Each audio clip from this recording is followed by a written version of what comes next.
Mistakes, failures, missteps, whatever you call it, they are no fun for sure. And it's especially tough when you are under pressure and you feel like the stakes are higher than ever. Maybe you're the first Latina on the management team, or the only Latina in your department. But if you are stretching yourself in a new role, chances are there will be missteps. You're only human. So how do you move forward?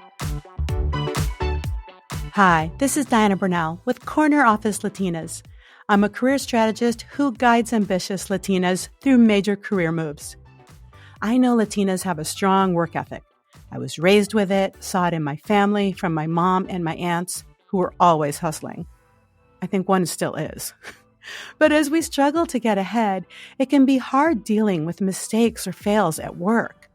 So today, I am going to talk about failure, how to learn from it, prevent it, and keep moving forward to get ahead. Because with the low rates of Latinas in leadership in corporate America, I want to help you keep showing up and not get discouraged. Before we get started, just a side note that at the end of this episode, I will have some updates on webinars and workshops coming up. Okay, let's jump in. You may have heard about the recent study from Lean In and McKinsey about Latinas in the workplace. What did we learn?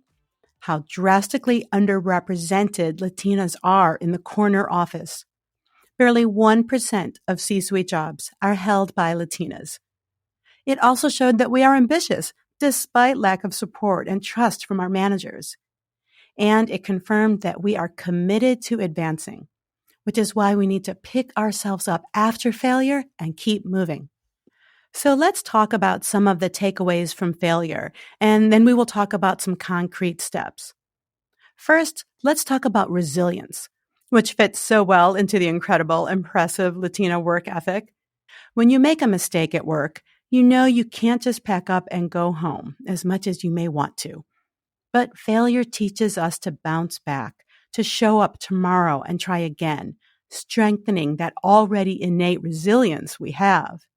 And if you're going to be in the workforce for another 20 years or more, you need a lot of resilience.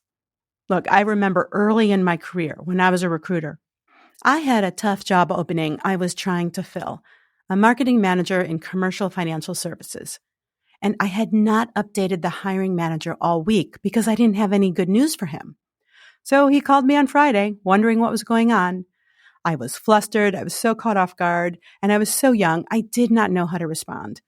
I talked fast and furiously about the lack of resumes and how I had a call with the search firm on Monday to get things moving. After I hung up, I went straight to my boss, devastated. And he said, look, he called you, so you were on the defensive. Next time, he said, make sure you are really proactive and call him even if you don't have any news. Just say you don't have any candidates, but here's what we're doing to change that. What else could the manager say other than thank you for the update? So I got proactive because I still had to work with this hiring manager, so I needed to keep showing up. I also feared running into this guy in the elevator for sure. That's when I learned the best defense is a strong offense. It wasn't that I was doing a bad job. I was not communicating. Which brings me to the second note, improvement. We're going to reflect on that fail to identify what went wrong. So for me, I was not proactive in my communication. So for you, think about what went sideways. Was it your decision-making process? Did you move too fast or too slow? I am notorious for moving too fast, by the way. That failure will provide an opportunity to identify our blind spots. We rarely take time to assess what worked when we succeed.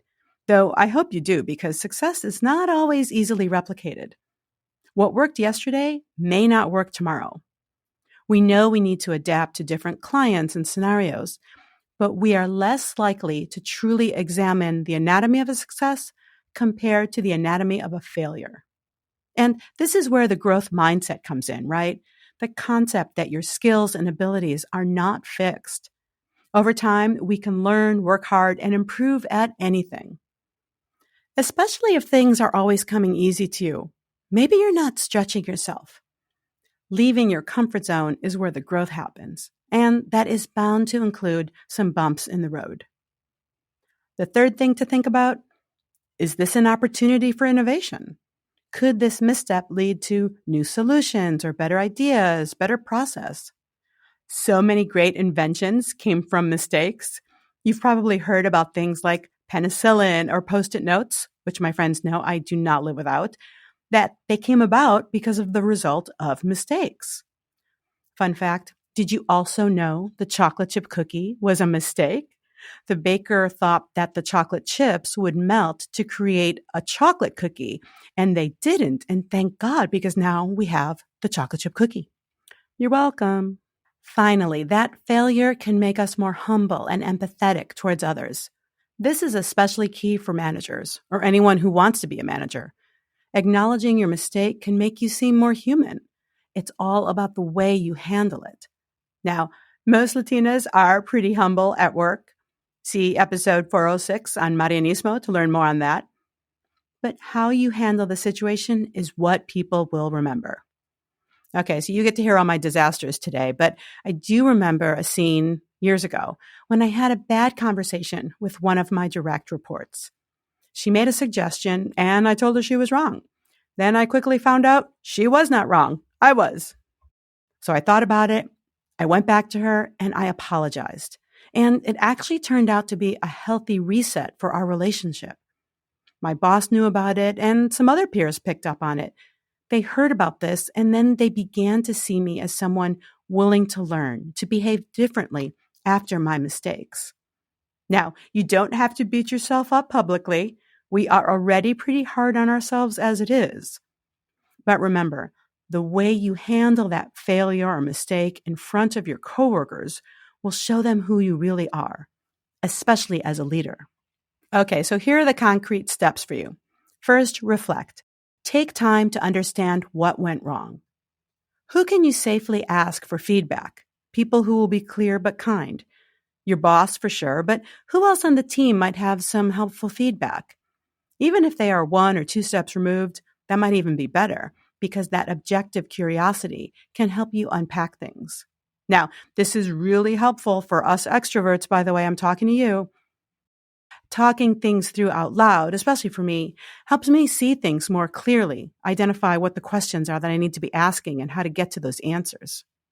Now, through this process, you might even realize that part of the fail was not your fault. Maybe you are new and didn't get a lot of training. That definitely happened to an old client of mine. The company eventually apologized. Now, maybe a project got dumped on you with no notice, no support. Give yourself some grace. How would you respond to a good friend when they talk about their mistakes? Okay, so now that you have a sense of what went wrong, let's go to the second step, adapt. How will you communicate differently? If a new assignment comes your way with no notice, do you need to be the one to clarify expectations? Are your targets or metrics still realistic? Maybe something changed in the market, with your client, with the team. Any business scenario can change rapidly. This we know. So make sure you adapt your targets along the way. No need to set yourself up for failure with an unrealistic or irrelevant goal. Okay, finally, a positive attitude, yes, which we must cultivate because it is a long road ahead. Take the long view and practice some self-compassion. Our parents were tough on us, for sure. Again, episode on Marianismo at work. But this is where the support of your friends can be so helpful. Try and view failure as a temporary setback rather than a permanent defeat. Look at your language. Was it really a failure, like in all caps? Or was it simply a misstep, an oversight? We have a lot of work to do if we want to increase Latina representation in corporate America. And that's why I'm here. By going through these steps of reflecting, adapting, and being positive with some self-compassion, you can take those setbacks and turn them into learning, growth, and even new success. Okay, as promised, we have free webinars in August, including a session on strategies to earn higher pay. And then we have group workshops on career strategy starting after Labor Day. A small group will hop on the Zoom with me twice a month for a few months to work on career goals to get ahead. Maybe get ready for what you want in 2025. I'll help you clarify your next steps and overcome obstacles. You can network and build community and get the tools and support you need to get ahead. It's all at cornerofficelatinas.com, and you can always follow me on LinkedIn. Thanks for listening. I'll see you next time. Thank you for listening. For more, visit cornerofficelatinas.com, where we give you the framework, inspiration, and support you need to reach and thrive in the corner office. We have some free downloads on the website, where you can also sign up for our e-news, so we can keep you posted on workshops and events coming up that you will not want to miss. That's cornerofficelatinas.com.